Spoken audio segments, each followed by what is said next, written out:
Semoga baik-baik aja ya. Nah, kembali lagi sama kita berdua dengan aku Reza Dan aku Nadia. Kali ini kita kedatangan tamu dari PPTIK dan juga Dinas.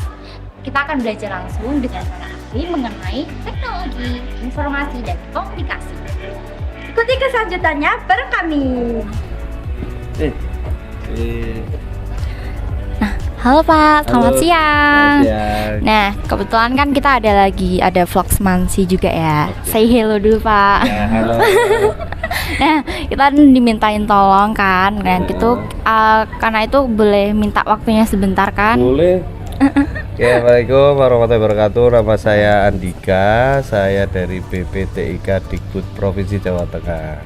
Gitu aja ya. Untuk pertanyaan pertama langsung aja. Bagaimana sih penyelenggaraan podcast yang baik tuh? Karena kan Semansi itu sering banget kan buat podcast untuk introspeksi kita semua, juga gimana biar podcast kita tuh semakin berkembang gitu. Oke. Podcast yang baik yang pertama harus memiliki timeline atau berseri. Jadi kalau kamu bikin acara podcast tapi kok setahun sekali, itu berarti bukan podcast. Harus berseri, serial. Jadi kamu misalkan podcast tentang SMA 1 Singorojo, ya udah bikin timeline. Seri ini terus. Nah, itu akan menjadi program podcast namanya. Oke. Yang kedua, podcast beda sama talk show. Tahu talk show?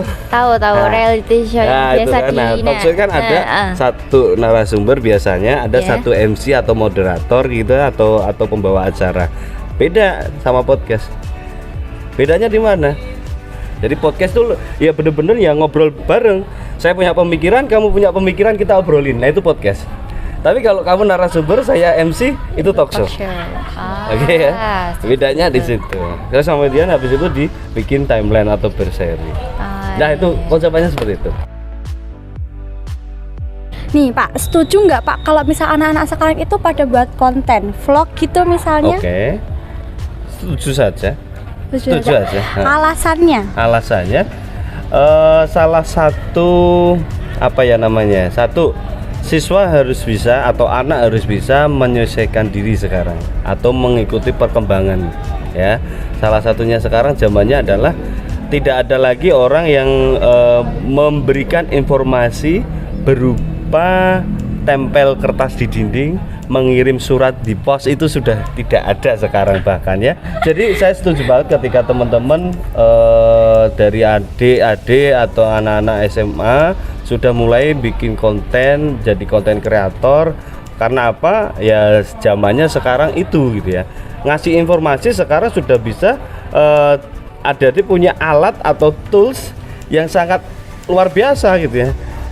Bikin video dengan cepat, ngeditnya dengan cepat, memberikannya atau mempublikasinya juga dengan cepat sekali gitu. Jadi menurut saya sangat bagus. Selama kamu nggak bisa bikin konten yang bagus, yang penting bener. Itu aja kalau saya ya. Nggak bisa bikin konten bagus nggak apa-apa, yang penting kontennya benar gitu. Gimana sih Pak pembelajaran TIK yang lagi berkembang saat ini? Siap.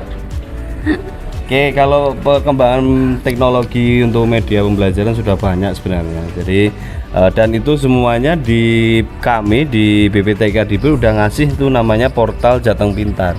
Sudah pernah dengar belum? Jateng Pintar. Itu yang waktu itu Iya, itu di situ semua media dari buatan guru se-Jawa Tengah. Ya, bukan hanya punya Balai TIK, tapi seluruh guru Jawa Tengah yang mereka kreatif bikin taruh di sana, sehingga kamu bisa mengetahui nih, oh konten materi matematika dibuat oleh guru di Wonogiri misalkan atau Wonosobo, kamu udah lihat juga gitu. Teman-teman Wonosobo belajar pakai itu, kamu pakai itu bisa nggak gitu. Jadi banyak sekali. Jadi contoh ada edu game, namanya game edukasi ya. Kamu mainan, misalnya kalau di sini kan Mobile Legend biasanya ya. Nah, tapi di situ kalau Mobile Legends kan memang bener-bener game gitu, tapi kalau di game edukasi buatan guru itu kalian main, tapi nggak kerasa kamu belajar sesuatu. Pak, ini yang terakhir ya Pak. Ya. Saran nih untuk anak-anak atau siswa-siswa yang punya minat di bidang TIK. Oh sarannya ya di bidang TIK. Iya. Oke. Kan biasanya tuh ada kan yang Kamu minat nggak berdua? Minat sebenarnya. Gimananya? Ayo. TIK tuh banyak loh. Satu ya contohnya, kamu suka programming, Misalkan ya, kamu bisa belajar bikin game developer seperti saya ya, itu memprogram utak-utak di depan laptop, bikin sebuah mesin, engine, aplikasi itu bisa ke arah ke sana. Kamu suka sinematografi, itu kan TK juga ya. Desain grafis. Ya, kamu bisa suka desain grafis, kamu suka nanti arahnya ke 3D dan macam-macam. Banyak sekali yang bisa kalian kembangkan di TK. Dan ingat ini pesan saya, kalau kamu belajar TK, kamu akan punya logika, nggak mungkin teknologi semakin ke depan itu akan semakin mundur. Tidak akan mungkin. Dulu kamu nggak pernah lihat tuh HP yang ada tombolnya. Nggak pernah lihat kalian. Saya ngalami itu dari mulai HP yang ada tombolnya, yang bunyinya hanya monoponik ya, tati itu lah gitu, sampai sekarang sudah nggak ada tombolnya, bahkan ada yang sudah bisa dilipat-lipat gitu ya. Jadi kalau yang suka teknologi, kembangkan terus ya, ikuti potensi diri. Cara mengenali potensi, kalau kamu nggak bisa, tanya gurunya, Pak, potensi saya sebenarnya apa sih Pak? Nah, kamu kalau udah ketahuan, kembangkan itu ya, karena teknologi ke depan itu nggak mungkin mundur lagi. Kita jadi konvensional lagi. Nah, sekarang ada mic kayak kecil gini, dulu gede kan, gitu. Besok malah nggak ada micnya malah, kan gitu. Kamera juga sekecil apa nih bisa, kan kita nggak ada yang tahu ya. Jadi aku kasih semangat buat teman-teman yang suka teknologi, jangan cepet puas ya. Karena kalau main teknologi, kamu selangkah baru bisa selangkah, teman yang lain sudah bisa 12 langkah, bahkan dia loncat beribu-ribu langkah ke depan gitu. Oke. Ya. Semangat. Nah, itu tadi adalah bincang-bincang kami berdua dengan Bapak Andika. Kesimpulan yang bisa kita petik yaitu, semakin berkembangnya zaman, teknologi akan juga semakin berkembang. Maka jangan lupa untuk terus belajar, mengejar masa depan.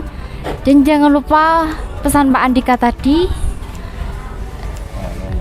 kalau nggak bisa membuat konten yang bagus, setidaknya buatlah konten yang benar. Itu dia tadi dari perbincangan kita dengan Pak Andika dari BPTIK. Saya Reza. Dan saya Nadia. Saya Andika. Sekian dari kami. Nantikan kami di konten selanjutnya. Assalamualaikum warahmatullahi wabarakatuh.